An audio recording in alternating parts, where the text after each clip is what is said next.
Friday Asempe. As I've said, they took the Asempe out. I don't know if somebody didn't like it, but I'm the curious one. Welcome. Now, today, our guest, I don't know where to start. I'm already excited. She's a visionary and transformational educator with over 25 years of experience in the educational sector in North America and Africa. Her modern processes to teaching science, technology, engineering, and mathematics STEM have inspired students and instructors alike, fostering surroundings of exploration and excellence at Ghana International School. As a prolific author, she is recognized under the pseudonyms as Apea-Ashun, Abna Apea, and she has captivated readers with her novels and articles that reflect her various experiences and cultural history. Her leadership at GIS has been transformative, promoting fine schooling and innovative coaching practices that have earned her several awards, including the Excellent Educator Award and the nomination, wow, for the Africa Education Medal 2023. Today, hey, you did that? Whoa. Well, today we have the privilege, I have the privilege of chit-chatting. Wait, pause. Let me tell you. Did I say she was my classmate? She was my classmate. You were in a horrible house called Clark House. I'm sorry. Okay. Okay, so we're chit-chatting with my classmate, my friend, and I call her a sister. I love her to bits, Dr. Mary Apea-Ashun. Welcome to Chit Chat. Thank you. Thank you so much, Dede. Carlotta. Oh, it's a pleasure to be here. I'll get you when it comes to the naughty stuff. So, your personal and career journey, let me say this. In 85, which is, I don't like saying that, I did myself because people kind of figure out things, they place me in some box. You left Ghana as a young 18-year-old woman. No, young girl. 87. Yes, 87, right? On a journey to study in the UK. And I presume with the vision of starting a life there for yourself. Can you tell us about the early days of this transition and what propelled you into choosing the career path that you have now? So those early days, I don't think I was thinking much in a way to try to project what I wanted to be. I think like most young girls, I wanted those fashionable jobs, you know. At one time I even toyed with the idea of being an air stewardess and thought that would be so cool. Yeah. I love science, however, and so I studied that for my undergraduate degree. Wow. I still could not pinpoint what I wanted to do. I do remember that as a child I wanted to be a medical doctor, but then, you know, so did how many millions of other kids, you know. It was just the most popular thing to say you wanted to be. I love science, so it gelled very well with medicine, but I still did not feel that whole, like this is it, you know. But I remember somebody telling me that, you know, you may not know exactly what it is, and this applies to all things, not just your future profession. Right. But just keep going, like don't stop, just keep going. Wow. So after my undergraduate degree in combined sciences, which was chemistry, biology, all of those, I even did archaeology, I know. Okay. I loved it though, I really loved it. And I thought, okay, I still don't know what I want to do, why don't I keep studying? And I got a scholarship to the University of Buffalo, New York, to study for my PhD. So I thought, that's exciting, you know, that's another hill to climb. Why don't I try and do that? I still wasn't sure what I wanted to do.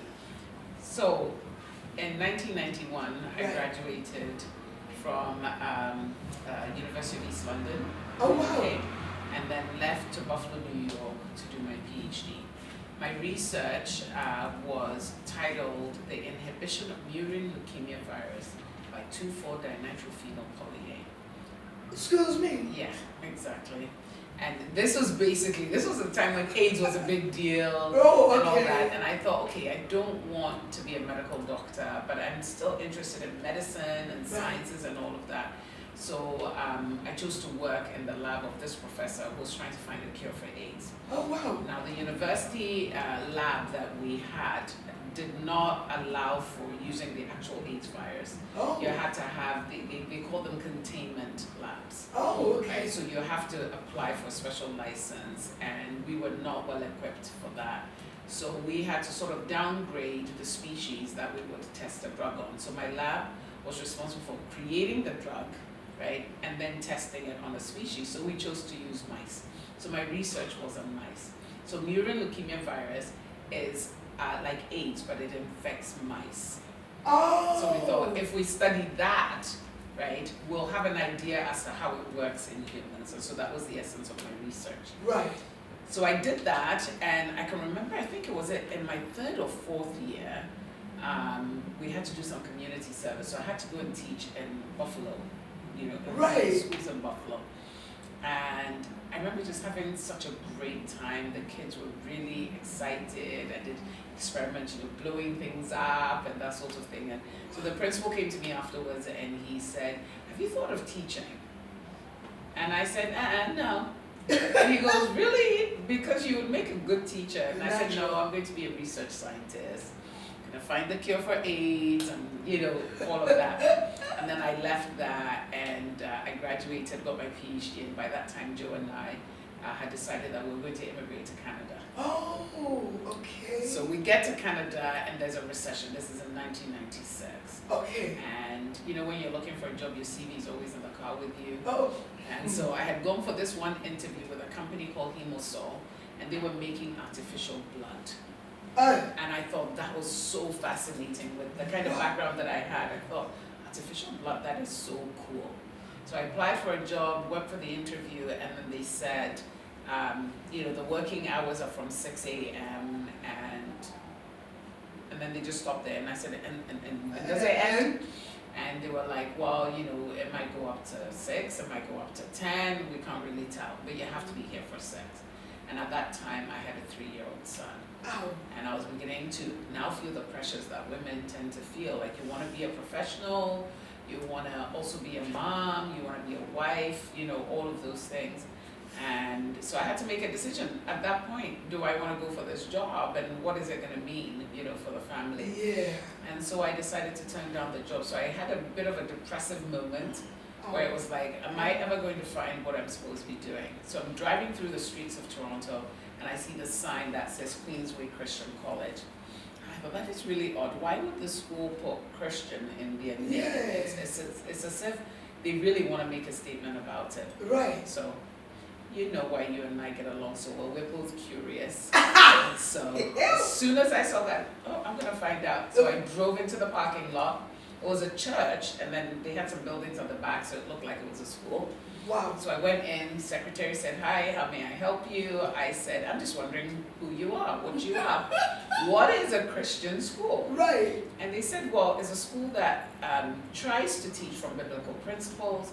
We still follow the Ontario curriculum, and kids graduate from here and they go to regular universities. Oh, wow. But we teach from a Christian perspective." And what that means is that if we're required to teach evolution, after we've taught evolution, we require the teacher to teach creationism. I said, "That's really cool. Do you need a chemistry teacher?" And then she says, "No, but you can leave your CV in case." And I said, "Yeah, sure, I'll do that." Ran back to my car, took my CV out, brought it, filled out the application form, dropped it off. Within a week, I got a call. Chemistry teacher had resigned. And they said, "Can you come for an interview?" And I said, "Yeah, sure, of course," because I hadn't found another job. Right. And so I sat in this interview, did my spiel and everything, and they said, "We want to give you the job." And I said, "How much does this pay?" And they said, they said $19,000. And at that time, when that was a lot of money at that time. Not really. It wasn't? Not really at all, Okay. because I just left Buffalo, New York, Oh. having been offered a job in San Francisco for $70,000 Oh. at You turned that a down? pharmaceutical company because we were moving. Oh. Right? So then to come to Canada and then 19,000, like seriously, But I didn't have a job at the time. So Ouch! you don't have a job, how do you turn down any kind of money? money. Right? So I said, sure, I'll do it. But at the back of my mind, I'm like, I'm just doing this for 1 year, and then I'm gonna go and do what I'm really supposed to be doing. Right. So I get into this classroom, I was 26 years old. Oh!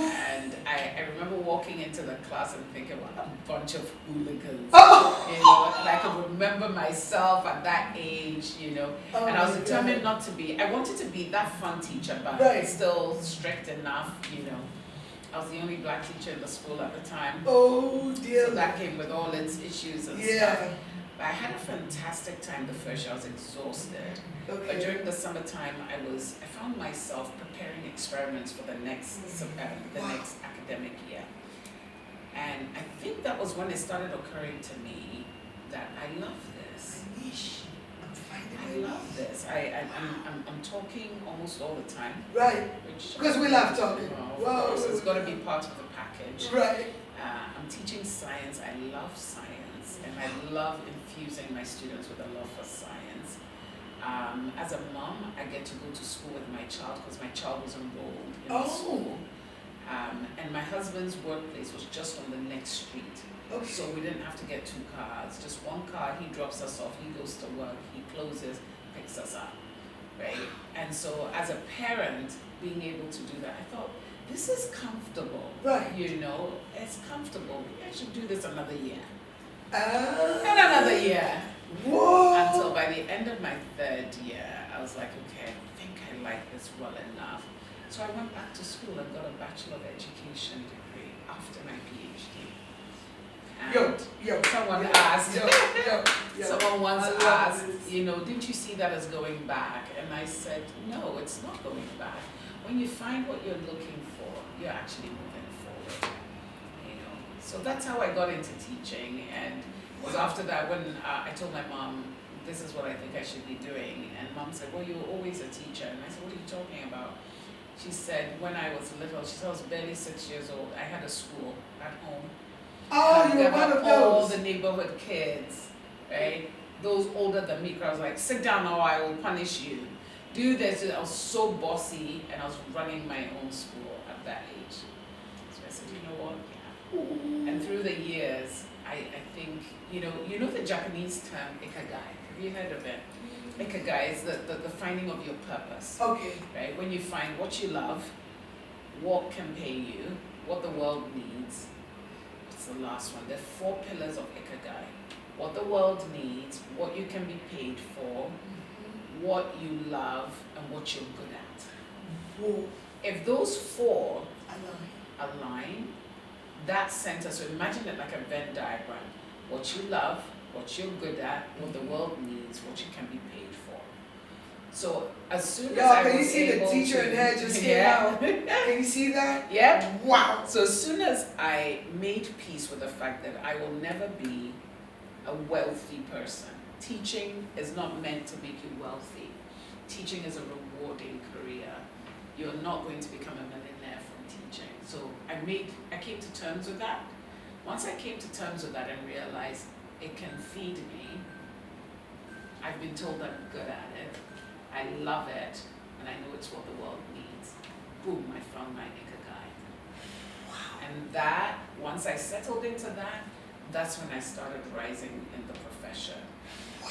And I think that's what a lot of us, sometimes we forget that even in the so-called lowliest profession, right, that you can rise if it's who you're meant to be. Thank you. Right?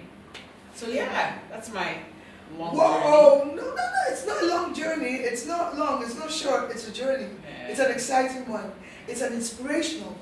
Because there's someone out there listening, they're confused. What do I do? What am I going to do? Yeah. You're lucky you didn't have it pumped into your head. It was pumped into my head. Oh, you're going to be a lawyer. So I told my first guest, I read Gone with the Wind at age 9. I started reading Perry Mason books when most of my classmates couldn't even read. So when you just touched me, man. When you talked about the teacher thing, this was me though. I'll create not a classroom but a courtroom. And then I'll just be standing, I'll just go, Your Honor. And then I'll go, objection. Wait now. Objecting to what? To what? That was me. And then sometimes I'll talk to myself.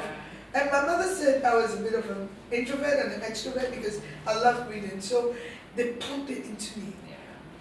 But then I never stopped to even question, is it me? Do I love it? I did it for a while, but then, look at me now. I'm actually loving this. Yeah. So That's who you are. but you're very good at mentoring, at teaching, inspiring, educating. You do that with even our classmates. I observed you. and you love naughty me. If you can love naughty me, then you can love every child out there. That's so You see? critical. It's at the Serious. core of teaching. Exactly. Understanding that people are different.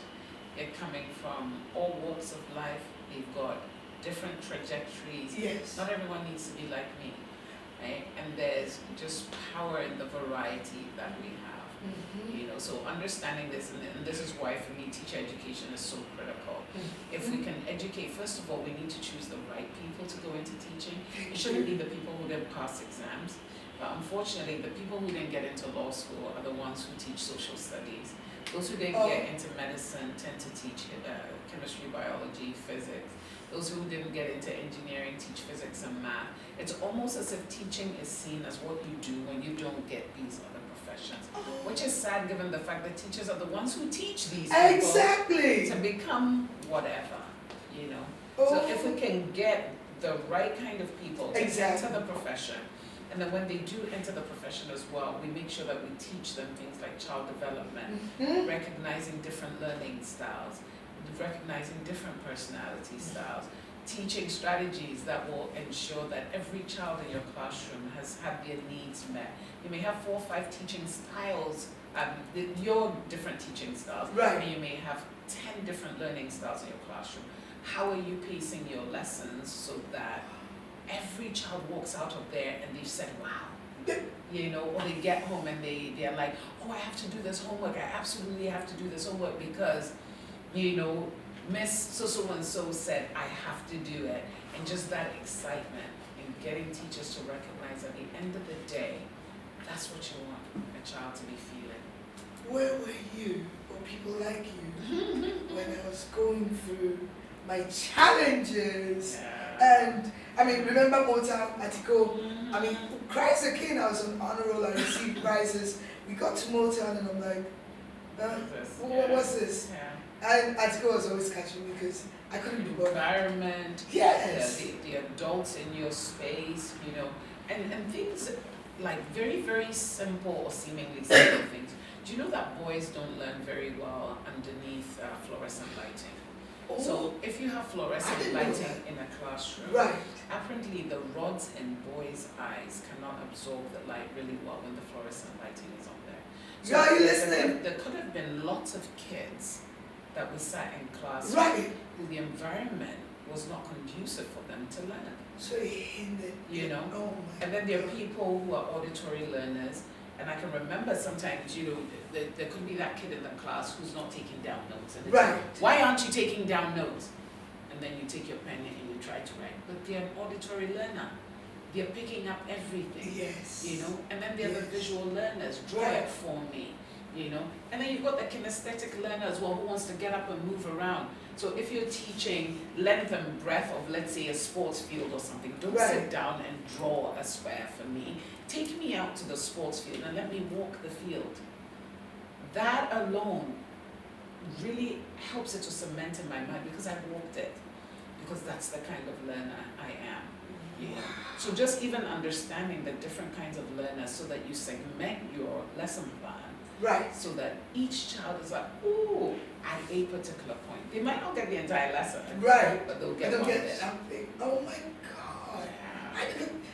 I'm feeling a little dumb now because I grew up, but I'm not you. Well, you see, I had to this. learn this. I was the kind of teacher, before I went back to teachers college, I Right. remember that I taught for 4 years, right? And I was that person that they would say, oh, she's a natural born teacher. Right. So I did as we will say in Ghana, buga buga. Yeah. You know, just whatever worked, and kids were passing my exams, so I thought that's cool. Right. Until I went to teachers college, and I had to still do courses like teaching chemistry, teaching biology, and those ones bored me to death because I was like, you know, after doing a PhD in those same subjects, I could teach the teachers who were teaching us. Do you see? So that part bored me. I always go back and reference the time when I became a teacher. Because until then, the 4 years where I said I was teaching, I was really an instructor. And that is what's happening in a lot of our schools. We have instructors there, right? When what we need is teachers. The time I knew I was a teacher was when I learned about special education. That was one course everybody had to take. And that course introduced me to all these things about different learning styles. Right. And the fact that we are all special needs. You know, we talk about the spectrum and we think some people are like super crazy on this side and others are totally crazy on this side as well. And, you know, everything is in between. We're all special needs. Yes. Right? We are all somewhere on the spectrum. Yes. And I remember that day it being such a mind-blowing revelation for me. And I realized I've been teaching wrongly. I've been instructing kids. I just happened to be good at it, I was fun at it, you know, and I knew my stuff. And that's the thing with students. If you know your stuff, they will keep quiet and listen. And listen. So I knew my stuff and I knew how I'd been able to capture minds. But now armed with this knowledge of what teaching really is, which is to meet children where they're at. Right. And how do you meet someone where they're at if you don't know where they're coming from? And where you want to take them to, and applying all of that, you know. And so I finished that degree, and that's when I called myself a teacher. Wow. You know, if you haven't got goosebumps by now, you can see the hairs rising. Wow. Because the way we're taught, excuse me, in Ghana is very different. They just instruct. Even the law schools here. I saw, I don't know, what's his face? Ace Ankuma, their attorney. He said he was asked to teach at some law school, Ghana law school or something, and you're given a curriculum and you're told you have to do A, B, C, mark it, and that's it, nothing else. Whereas in the States, we have what we call the Socratic method, you engage. So when I'm talking to lawyers here, sometimes I take a step back and I'm like, oh, okay, they really know their law. But can they interpret it? Can they analyze it? Can they talk to me about? Make it make sense. Make it make sense, but they can't because of the way they talk. I like that. You started to teach. Wow. So you had to combine all of this with family.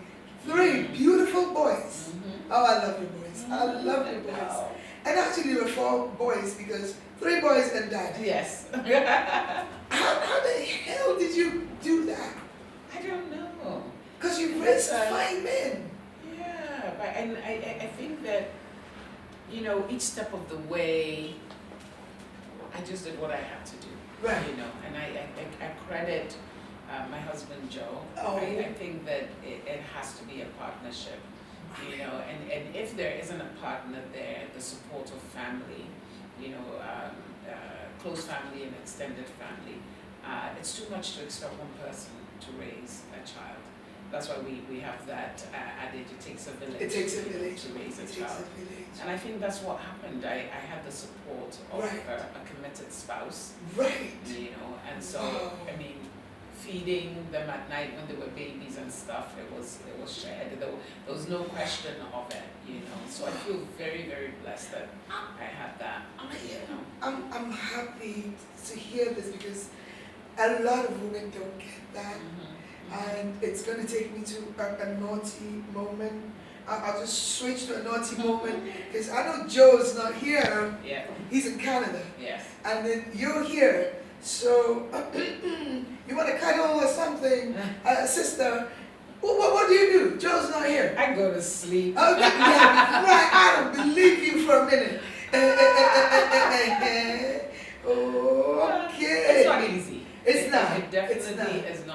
university. Right. But I moved down to Ghana after we'd been married for about 23 years, 22 Jesus, years. Mary and Joseph. Yes. Okay. And so, there was enough of an understanding and a maturity, right, to realize the phase that we were going to get into. Right, and we talked about some of this stuff as much as it's comfortable talking about. Right. And Joe is an engineer. He's Right. a maintenance engineer. He studied mechanical engineering. He Wow. went to asset Wow. management. So his whole thing is about how to keep engines from failing. That's, if I were to describe in one line what Joe does, how to keep engines and machines and assets from failing. Right? Dinner conversation. Yes. The things I have learned about engineering, Right. and I see that he brings this to relationships as well, where Right. the easiest way he used to describe to me about assets failing is about the car. Okay. And he said, when you buy a car, they tell you every 6,000 miles or whatever, change the oil, do this, that. There's a reason. There's a reason why. Rotate your tires every so often, do this, that. It's all because it has been studied and has been shown that if you do this, you extend the life cycle of the asset. Wow. Right?